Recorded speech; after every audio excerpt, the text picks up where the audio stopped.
just feel bad for this lady. Oh my goodness. That's right. I've done so many of those notifications. Were you vehicle crimes as well? I ran our vehicular crimes for almost 4 years, 3 years. Wow. Yeah. So yeah, social media is blowing up with it. Right? A situation where you have a true victim that she didn't do anything. Didn't do anything wrong. And it's horrible. Yeah. It's absolutely horrible. Everything on social media is saying a girl's driving because they were looking for the car. Yeah. I didn't see that until people start media know the girl driving? So honestly, beyond that, I don't know. That's interesting. So social media is saying that a girl was driving. Yeah, they said they're looking for a girl in this truck. That is interesting because that was not publicly released. Exactly. Investigate. Yo, what's poppin', GE gang? It's your boy Fujica. We are back with another banger reaction video. How are people doing today?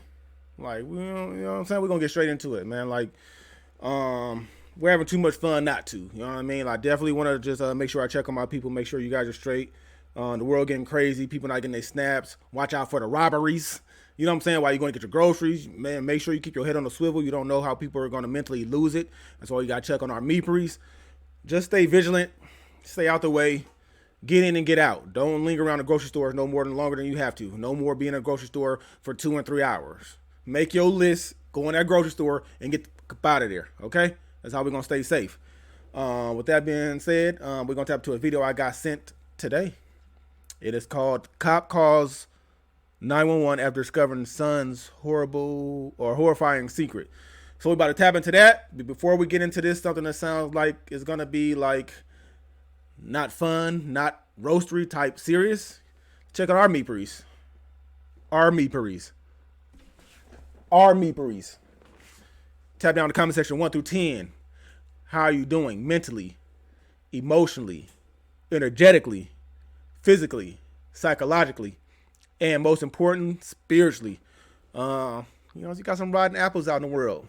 You got some rotten apples out in the world. You know what I'm saying? As my grandmother would say, you are who you hang around with. So let's make sure we stay connected and we stay together. You know what I'm saying? No negative Nancy's up in the comment section at all.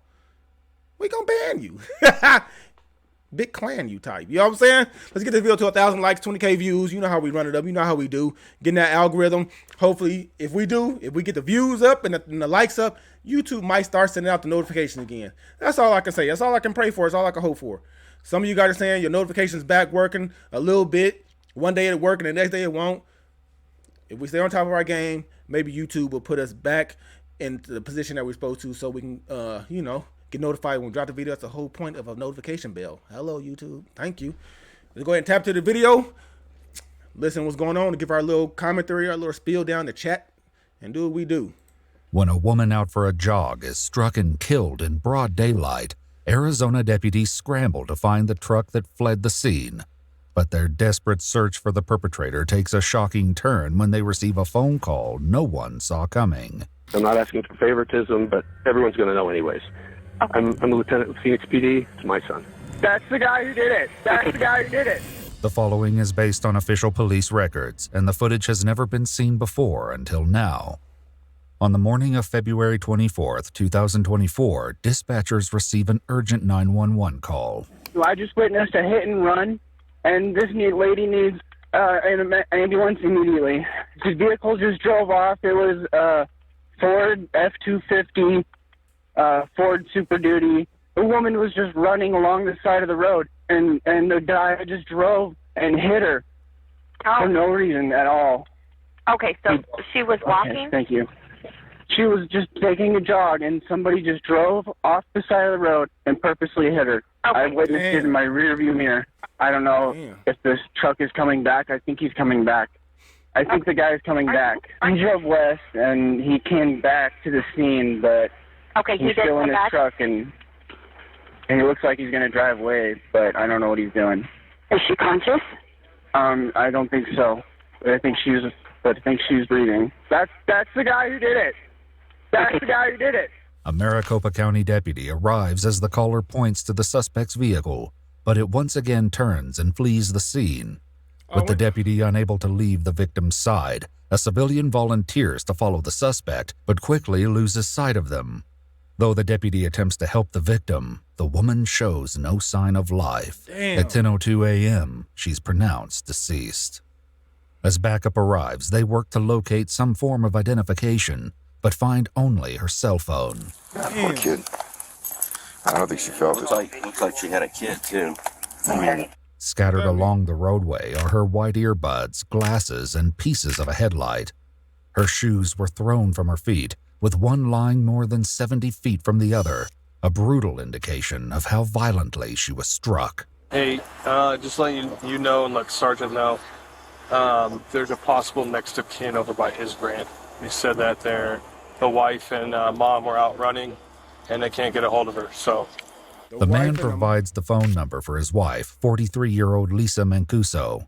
A deputy calls it, and in a tragic confirmation, the victim's phone rings. It isn't long before another family member arrives at the scene. May I help you, sir? Yeah, what's going on, officer? My son just called me. He's crying and everything. He lives right here. He lives on the other side? He lives right over there. You're going to have to go down to Galvin, up Central to get there. Is he somebody hit by a car or something? They will be able to fill you in. The man is Lisa's father-in-law. He rushes to her home where deputies are speaking with Lisa's husband and young son. Their emotions spill over as they learn the cause of her death. Oh my God! Damn. Oh. Where's the son of a... Looking for him. Hit and run? Terrible, isn't it? You know what? No words We for were it. complaining about a stop sign here. You know, this is ridiculous. They go 8 miles an hour down this road. I know you guys are spread thin. I realize that. You have every reason to be upset. So, I'm really That's sorry. the father-in-law talking. Look at the son is over there. No, just what would pass the house. Lisa's husband, Stephen, attempts to pull up their security footage, while friends and family try to comfort the young boy who has just lost his mother. Shit. You can be all right, buddy. It's all right. How you feeling? How's your chest, dude? It's better, but dude, I'm just in utter shock right now. Like, I can't even think of it. Overcome with emotion, Stephen takes his son inside the home for a break, while his father stays outside with deputies. How bad is Lisa looking? I wouldn't even want to know the answer to that question. But shout out to the father.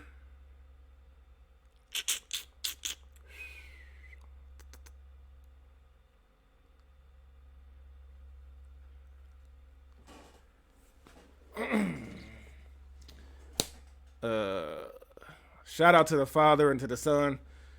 Because I'm telling you right now, I wouldn't be able to hold my shit together. I would be losing my shit. I would be screaming. I know my son would be screaming. Like, I'm trying to run to where she's at. I couldn't even keep it this kind of composure to go in the house. My who's on the side of the road? What? Sprint. I got to. I'm there. I'm there. That's crazy, bro. Bad?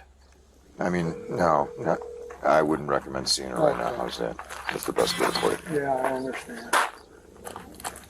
Oh, this is going to be devastating for him and his son. Oh, yeah.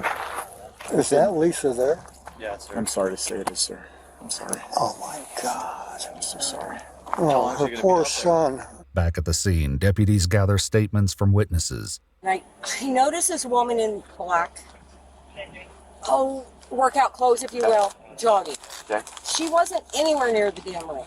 In my own personal opinion, Right. not seeing the details, Right. as far off as she was, Right. and shame on me for saying this, there had to have been intent. The 911 caller who saw the tragedy unfold in his rearview mirror also told dispatchers the incident looked very intentional, but deputies aren't quite certain that's the case. Wow. So originally he said it looked intentional. Okay. But then when I asked him about did the vehicle like abruptly turn into it, and he said no, it was just a gradual, kind of went over. Like 692 or just distracted or something, yeah. But you leave, and maybe big truck. Yeah. Call it play dumb. Yep. You came back. You came back. If you thought Saw what I happened. just hit a box in the road. Yeah. According to witnesses, the truck ultimately made 2 U-turns near the crash site before fleeing the scene for a final time.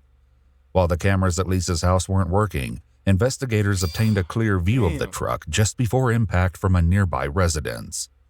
The 911 caller's SUV passes the home, followed moments later by the suspect's truck after rolling through a stop sign.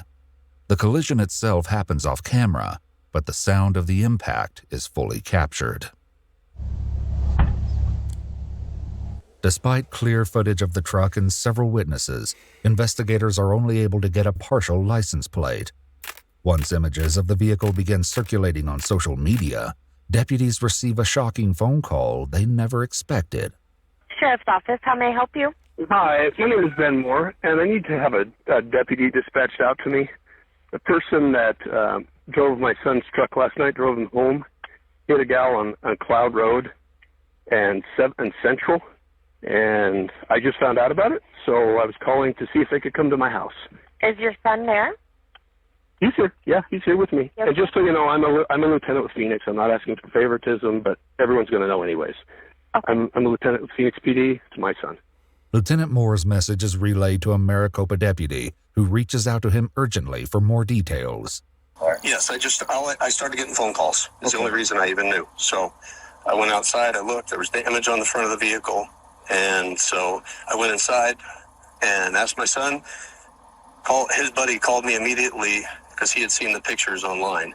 Right. And said he was at breakfast. That kid's on the way here right now. Okay. The one that was at breakfast with him this morning. Yes, sir. That friend says that the girl he was on a date with was driving the truck.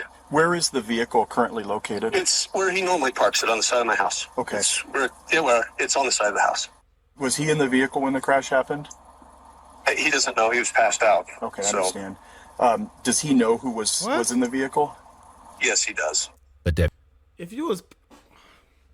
you guys went to lunch or brunch or whatever, how do you not know you in the vehicle? How did you get home? Like, I'm confused on that part. Did I miss something? He doesn't know if he was in the vehicle. Where else would you can be? Deputy obtains his address and lets him know he needs to come speak with him in person. And like I said, there's nobody delayed reporting. I didn't know anything about it. No, I don't I even. started getting phone calls, and he was passed out in his bed. Yeah. For as long as I can remember. So I don't know the times, but I'm just saying. So nobody was sitting here trying not to call you or anything. No, I am very grateful for you putting the pieces together, sir. Thank you, and thanks for your son for coming forward. It's the right thing to do. Yes, sir. So, just so they know he has an attorney, and that's only for protection because this whole thing's weird. Yes. So he's going to cooperate. I'm just waiting for the attorney to call me back. So this isn't because he's not going to talk. He's not going to cooperate. No, you he's know fully exactly. Gonna We cooperate. just have to make sure that, I know. that his rights are preserved. 100%. So, totally understandable. 100%. That's all it is, and I think you'd call for your son too. So I'm just, absolutely. You know what I mean. When he arrives, Lieutenant Moore greets him in the driveway, along with his son, 20-year-old Jacob Moore.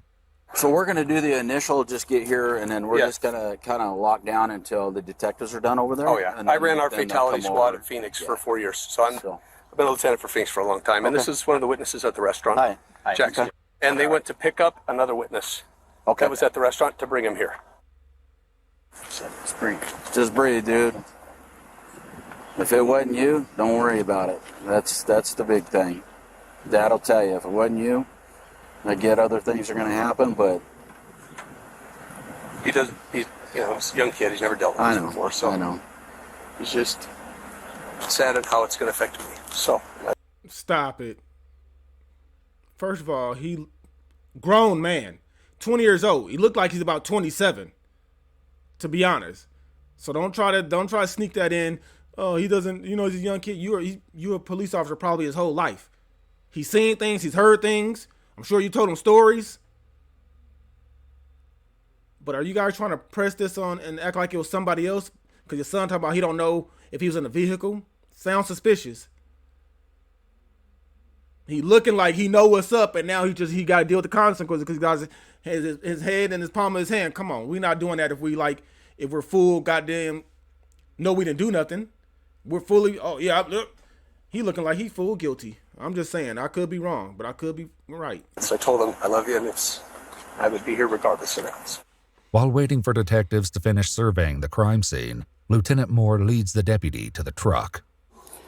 So it's up here, the damage.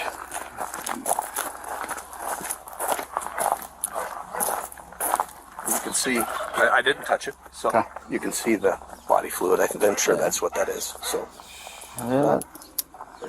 But this I thought it was weird because right back, I was about to weld the back gate. And I came over here and went through the garage to get something. I'm like, why is this truck over here? It's never parked over here. And it's weird. So, strange. But, so. Well, unfortunately, crud happens, but. The deputy quickly snaps photos of the truck and the damage to the front left headlight. As another deputy arrives on scene, they learn the female Jacob claims was driving his truck is named Jenica. Do you know, has anyone got a hold of Jenica yet? He tried to call her because, I was freaking out, mind you. And I know your camera's on. Yep. Hi, hello. I wear one at work too. So, I go, I need her name. And he's like, he was kind of a daze because I woke him up. He was passed out. And it took him a little bit to know what was going on. He was just tired. Right. And so I woke him up and he tried to call her. Right. And she didn't answer the phone. Okay. And so it's some girl he met that he went on a date with. Yeah. So I've never even met this girl. I don't know who she is. Do you think it started this morning? Or What's that? The date, was it this morning? I have no clue, sir. Okay, no problem. Though Jacob isn't willing to speak to investigators without his lawyer present, his friend Jackson, who was with him this morning, agrees to answer questions. According to him, it wasn't a date, but rather a get-together involving multiple friends. After a long night out, the entire group went to a cafe called Heart and Soul. We were there, ate breakfast, had some drinks. Okay. And when you say drinks? I was drinking. I don't know what they were doing. Okay. They were at their own table. They were drinking too. Okay. I remember. Drinking what? Orange juice, water? Screwdrivers. Okay. So vodka orange juice. Right. But, Kyle, another friend who was with them this morning at the cafe, also arrives and agrees to answer questions. Where'd this morning start? We went to breakfast at Heart and Soul, but to be honest with you, I wasn't paying any attention to what was going on there. How'd you get to Heart and Soul? I had some chick driving me, and to be honest, I don't even know her name. Oh, okay. She drove my truck. She drove your truck. Did she pick you up in your truck or come to your house first? And What kind of town is this? Nobody knows the chickeries that they're hanging out with. And they're all at the same Heart and Soul, but nobody's paying attention to what none of their friends are doing? Stop it. Stop it. Get in the comment section. You guys go out to the bars or to the cafes, have dinner and brunch with your friends, and you're not paying attention to what you're doing. You guys not having conversations. You guys all got your separate own tables. I call cap. A lot of drinkery going down. Somebody was drinking and driving. That's a fact. Yes, we picked my truck up and then she drove me there. All right.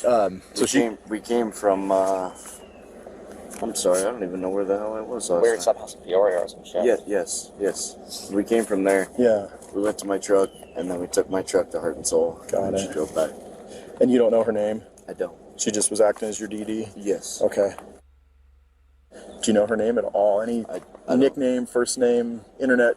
Is she a friend of yours online? I don't even think I met her before last night, but she was. But she's sober, got the keys to your car. But she was sober, so it's all. A very trusting man, because.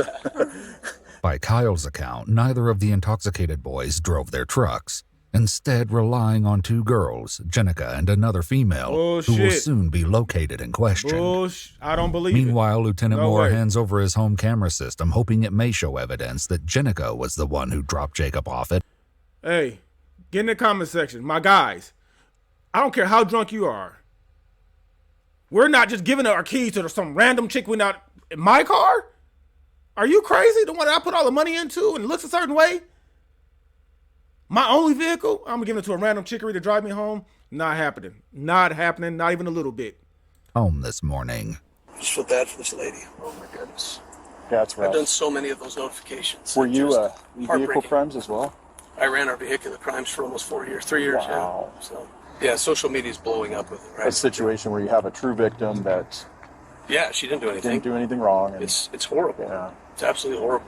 Everything on social media is saying a girl's driving because they were looking for the car. Yeah. I didn't see that until How people does social start media sending know me the stuff. girl driving?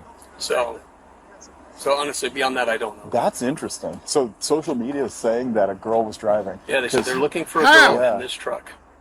That is interesting because that was not publicly released. Exactly. Investigators later locate Micah, the girl who acted as Kyle's designated driver from Heart and Soul Cafe. She explains that Jenica is her roommate and confirms the two were at the cafe with the boys that morning. Who was driving? Jen was driving and I was also driving. And then... So you're driving whose vehicle? I was driving Kyle's. Alright. And Jenica was driving Jacob's. By her account, Jenica didn't drive Jacob home, but rather to Kyle's house. Let me backtrack a little bit. You guys get to Kyle's. What happens after that? We get to Kyle's, we park the pickups, and we said goodbye to both of them, and we got in my car, and I drove back to campus with Jen. So Jen was in your vehicle. Yes. Jacob and Kyle stayed at Kyle's house. Is that correct? I believe so, unless they left after that, I'm not sure. Micah explained she and Jenica have been with the boys since the night prior, but struggles to recall specific times and locations. Look like that one table to me. Certainty prompts the detective to interrupt the interview with a pointed question. All right. Yeah. So I'm going to ask you flat out. Are you covering for anyone? No, I have no idea what's happening. Okay. So do you understand the severity of this? I do, yes. Someone lost their life. Yes, I know. All right. If I knew about it, I would say something. Like, I want to be in law enforcement after I get out of college. Like, I'm a justice studies major. Like, I would not do that at all. To piece together exactly what happened after leaving the cafe, investigators will need to speak with Jenica. They prepare to follow Micah to her college dorms, where she believes Jenica will be. Honestly, I know exactly how that family is feeling right now. Because I lost my dad a few years ago. So it just breaks my heart. At the dorms, Jenica admits to being at the cafe with the group and shares that Jacob and Kyle were intoxicated. Once they left, she confirms that Micah drove Kyle's truck and she drove Jacob's, with plans to meet at a friend's house. But what she says happened next changes everything. We were driving on like a freeway. He was like, "You missed a turn, like you didn't tell me."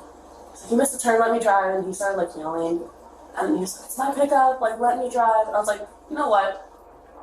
I don't want to be in this vehicle. Like I don't want to be driving with you yelling at me." He was like all over me. And so I pulled over. So he drove there. After switching seats with Jacob and arriving at the friend's house, Jenica claims that Jacob didn't want to stay, as he was tired and just wanted to go home. According to her account, he drove away alone, leaving her in the driveway. So, about 10 o'clock this morning, a woman was jogging on Cloud Road, was run down by a gray Ford F-250 and killed. Track's registered owner happens to be a police officer. He doesn't remember how he got there, but he claims that you were driving during the night. And that you were driving that truck, and he wasn't. During the hit? It's looking like they're trying to place you behind the wheel when that woman was struck and killed. Exactly. What? Thankfully, investigators wouldn't need to rely on hazy accounts, as video evidence would clearly show who was driving the truck just before Lisa Mancuso was struck and killed. Just after 8 a.m. on February 24th, surveillance videos captured Jacob and Kyle arriving at Heart and Soul Cafe. Jacob can be seen dragging his feet, swaying off balance, and showing signs of impairment. Minutes later, Jenica and Micah join the boys and sit at their table, and they're served alcoholic drinks. One friend, who wasn't with the group but seated in the bar area with Jackson, answers a serious question. Who purchased the liquor? Because you guys are underage. I did. You did? Oh! Okay. Were they asking for ID? I wasn't even thinking about it because he said he was 20. The cop's son is 20. They underage drinking on top of it? Or you just go in there and... No, never asked. As their waitress explains, Kyle and Jacob were both increasingly showing signs of intoxication. They were just being obnoxious. They were sitting there dropping the N-word, calling each other and just using all kinds of profanity. So my concern was just to get them out. At one point, after purchasing another round of alcoholic drinks, the waitress gave them only orange juice, telling investigators it's what they do if they believe someone has had enough alcohol. Around 8:30 a.m., Jacob can be seen with his arms around Jenica, with his head laying in her lap. He was passed out, like he was about to go to sleep, and they're like, "Yeah, he can't sleep up there." And I was like, "Yeah, it's probably best he leaves." So that's why the girl goes, "Yeah, he's tired. I'm gonna drive him." He was drinking, so which girl said that? Jen. She goes, "I'm gonna drive his truck," and I go, "Perfect." And I walked to the door, and then I went back to the bar. Jackson stays behind at the cafe while the rest of the friend group prepares to leave. A short time later, the truck can be seen pulling into the driveway of their friend's house. As the doors open, Jacob exits the driver's seat, confirming Jenica's claim that the two swapped seats along the way. The two talk for a while and briefly hug before Jacob enters the driver's seat once more. Jenica walks to Micah's car to wait for her friend, while Jacob leaves alone. Lisa Mancuso would be violently struck and killed less than 10 minutes later. Still, according to a family friend, Jacob has no memory of being behind the wheel. I said, nothing? You can't remember anything? He goes, I remember being at breakfast. He goes, and then the next thing he remembered was his dad waking him up. As more video footage is uncovered and additional friends are interviewed, investigators learn that Jacob began drinking as early as 11 p.m. the night before. After visiting multiple bars throughout the night, he enjoyed additional drinks with his friends at an abandoned racetrack. When you guys are at the abandoned racetrack, and you guys are drinking, about how much did you guys drink between everybody? I think there was like a 12-pack that we had in the truck. So that split between everyone, which is just, what is that, 2.5 beers? Probably 3 beers each. So whoever was buying alcohol for the underage all night got to be charged too. They got to. They got to be charged. That's how that works. You buying for underage people, and that ended in the result of somebody losing their life. When you guys were drinking at the racetrack, what'd you guys do with all the beer cans? In the back of his truck. You threw it in the back of the truck? Yeah. According to police records, 8 crushed beer cans were found in a dumpster, removed from Jacob's truck prior to the deputies' arrival. They'd been thrown away by Jacob's father, Lieutenant Moore, who openly admitted he did so before knowing the truck was involved in the accident. It. Lying. So, you're lying, sir. Could be protein in the Coors Light and the Monster. I picked up a whole handful of crap out of the back of his truck and threw it in here. And while Jacob's father was seemingly conflicted over whether Jacob parked the truck in its usual spot, where he normally parks it, on the side of my house. Well, why is his truck over here? It's never parked over here. It's weird. the camera system his father gave police ultimately showed Jacob arriving at home and exiting the driver's seat himself. In an interview recorded on the day of Lisa's death, a deputy acknowledged Lieutenant Moore's concern that the investigation might appear to show him preferential treatment. In 26 years, there are untold sacrifices you've made. There are things that you gave up, things that you did for the better of, whether it be a citizen or an agency or another officer, things that you'll never get recognized for, things that you'll never get back, things that you've had to deal with. What the fuck are you trying to do? You're not going to manipulate the situation. You chose to take this job path and this career path. You took an oath. That's what comes with the job. Sacrifices. Doing things, protecting citizens. Saying things that normal people wouldn't normally see. What are you talking about, sir?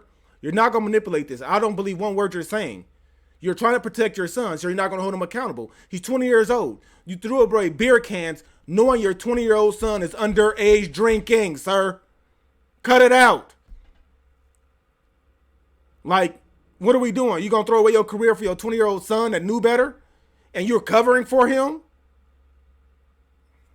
You where he got it from. Don't worry about it, son. Just don't hit no kill nobody. You could drink 18, 19, 20, 20. You could drink whatever. You threw away the shit before you knew it was an accident. You just happened to throw away beer cans. Even if that's the case, you knew your underage son was drinking. You didn't say, hey, who's buying you beer? Nothing. It's normal. You probably buy beer at the house and let your son drink. You're part of the problem. Simple as that. That are untold and never will be told. The things that you saw and dealt with, I know. It's the nature of police work. Yeah. And for that to be called into, when something like this happens, because there's automatically that, he's protecting his kid, he's doing this, he's doing that, and I want to do everything to circumvent that. Yeah, I'm not protecting anybody. I know. That's why we're having this conversation, because I had a feeling. I'm not protecting anybody. Though Jacob claimed to have no memory of the incident, he Googled DUI manslaughter on his phone at 2:37 p.m., less than 10 minutes before his father reached out to deputies. He sent a text message to a close friend an hour later, one that seemed to suggest... So he's saying his father woke him up. Nah, sir. You knew what you did. You Googled it. Phone never lies. Even when you erase the shit, it's still there. You didn't know that? You didn't know that? Do your homework. Goofy, you and your dad. Just he knew what was coming next. Like, he said, hey, I love you, just so you know that. And I said, what makes you say that? He said, I might be going away. At the time the Ford F-250 was seized by police, detectives were unable to prove that Jacob was behind the wheel at the time of the crash and couldn't get a warrant for a sample of Jacob's blood. Why? DNA taken from the broken headlight of the truck would later come back as a match to 43-year-old Lisa Mancuso. Damn. After a warrant for his arrest was issued, 20-year-old Jacob Moore, in the company of his lawyer, surrendered voluntarily at the police station. His bond was set at $200,000. In April of 2025, as part of a plea deal, Jacob pleaded guilty to manslaughter and leaving the scene of an accident resulting in death. He was later sentenced in 2025 to serve 4 years in the Arizona Department of Corrections. He was also ordered to pay restitution to Lisa Mancuso's family and will be placed on 3 years of supervised probation following his release. For the 1-year anniversary of her death, Lisa Mancuso's friends and family gathered to honor her memory with a 5K, with runners wearing purple, Lisa's favorite color. If you'd like to see select new videos early and help us keep uncovering cases... But he didn't get preferential, you know what I'm trying to say. I can't even talk right now. He got that treatment. I can't even talk right now. I can't even say the word. I know what it is and I want to say it. He got that. 4 years? 3 years probation? Cut it out.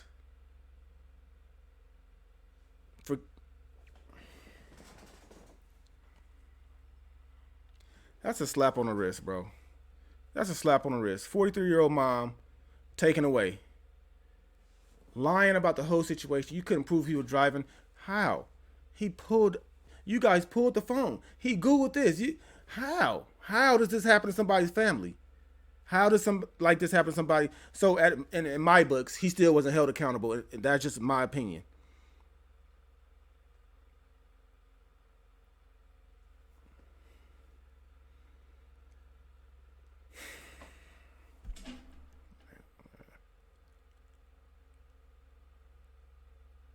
I don't even know what to say, bro. Like, to be honest. That was somebody's mom, sister just going for a fucking jog, a walk. Husband probably at home watching sports, chilling, son. And then you get what? I couldn't even imagine. It's a certified crash out for me. Certified. And then on top of that, sir, 4 years you get out, I'm looking for you. It's over with. I'm going to jail for me and mine. No, sir. No, sir. This cannot keep happening. He got the treatment and we all know it. 4 years. That's it. For taking somebody's life? For being underage drinking? Nobody else got charged? The people that was buying the liquor? Dad knowing his son was drinking, throwing away the beers? What are we talking about, man? Type in the comment section. Let's have this conversation. Let's have this debate. However you want to go, we can do it. Let's just have it, though. This is all learning experience. This is all educational purposes. Stop getting behind vehicles driving. You know you're tired. You're drunk. You're underage drinking. The best way to not to get caught is call an Uber. The best way to not get caught is don't fucking drink and drive. The best way to not get caught is drink at home. It's simple. That is the craziest way for somebody to lose their life after 43 years on this earth is to go out while you're doing a workout and mind your own fucking business. No health issue, no gunshots, no nothing. Let's talk about it.